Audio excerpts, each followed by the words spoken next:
Hello, আসসালামু আলাইকুম। আজ আমি আপনাদেরকে ক্রিসপি পটেটো ফ্রেঞ্চ ফ্রাই তৈরি করে দেখাবো। আর এই ফ্রেঞ্চ ফ্রাইটা বাচ্চাদের ভীষণ পছন্দের। তো চলুন দেখে নেওয়া যাক এটা আমি কীভাবে বানিয়েছি।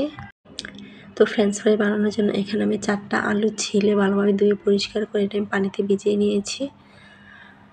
আর আলু থাকলে মানে সবগুলো এক সাইজের নেওয়ার চেষ্টা করবেন। আমার বাসায় আলু তেমন ছিল না, তাই আমি এইখানে 4টা আলু নিয়েছি। 4টা আলু কোনো এক সাইজ না।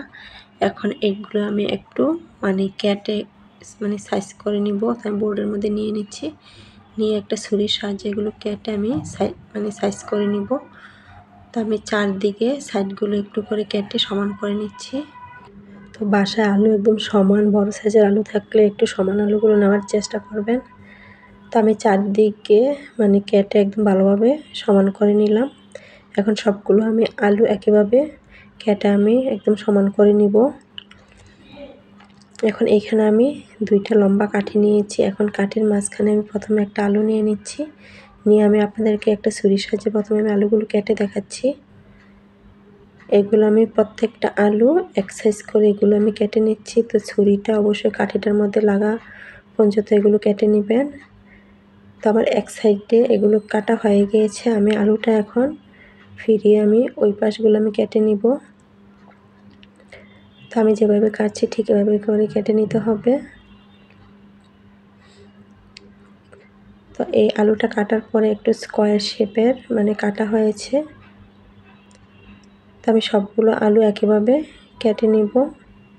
তো আমি আলুগুলো কেটে এই একটা প্লেটের মধ্যে নিয়ে নিচ্ছি। তো সবগুলো আলু আমি কেটে একইভাবে নিয়ে নিলাম। আর আলুগুলো কাটার পর এরকম হয়েছে। এখন আলুগুলোর উপরে আমি কিছুটা লবণ ছিটিয়ে দিচ্ছি। লবণ ছিটিয়ে লবণগুলো আমি হাত দিয়ে একটু ভালোভাবে মাখিয়ে নিচ্ছি। মাখিয়ে এটা আমি 10 মিনিটের জন্য রেস্টে রেখে দিব। তাহলে আলুটা থেকে অনেকটা পানি বের হবে আর আলুটা অনেকটাই সফট হয়ে যাবে। তো 10 মিনিট পরে আমি ফিরে আসছি। তো 10 মিনিট পরে দেখেন আলুটা থেকে কতটা পানি বের হয়েছে। অনেকটাই পানি বের হয়েছে আর আলুটা অনেক বেশি সফট হয়ে গিয়েছে। এখন আমি আলুটা একদম ভালোভাবে পানি দিয়ে ওয়াশ করে নিব। তো আমি কয়েকবার পানি পাল্টে আলুটা একদম ভালোভাবে ওয়াশ করে নিলাম। এখন আলুটা ওয়াশ করার পরে অবশ্যই একটা কিচেন টাওয়েল অথবা সুতি কাপড় দিয়ে আলুর মধ্যে যে এক্সট্রা পানি আছে পানিগুলো চেপে চেপে এগুলো শুকিয়ে নিতে হবে। তা আলুর মধ্যে যে পানি আছে পানিটা আমি একদম ভালোভাবে শুকিয়ে নিলাম। এখন এখানে আমি 1 টেবিল চামচ পরিমাণে কর্নফ্লাওয়ার সবগুলো আলুর মধ্যে দিয়ে হাত দিয়ে একদম ভালোভাবে আমি লাগিয়ে নিচ্ছি। তো একদম ভালোভাবে এগুলো লাগিয়ে নিতে হবে। এখন আমি লাগিয়ে এগুলো আমি ভেজে নেব। তো আমি ভাজার জন্য চুলায় আগে থেকে তেল একদম ভালোভাবে আমি গরম করে নিয়েছি। এখন তেলটা গরম হওয়ার পরে আমি একে একে আলুগুলো দিয়ে দিচ্ছি। তো আলুগুলো দিয়ে এটা আমি একদম ফ্রাই করে নিব। তো চুলাটা মিডিয়াম হিটে দিয়ে এই আলুগুলো আমি একদম ভালোভাবে ফ্রাই করে নিচ্ছি যাতে একদম মচমচে হয়। তো উল্টিয়ে পাল্টিয়ে সুন্দর একটা কালার করে আলুগুলো আমি ভেজে নিলাম। এখন আমি তেলটা ঝরিয়ে আমি আলুগুলো উঠিয়ে নিচ্ছি। আর দেখেন আলুর কালারটা কত বেশি সুন্দর আর লোভনীয় হয়েছে।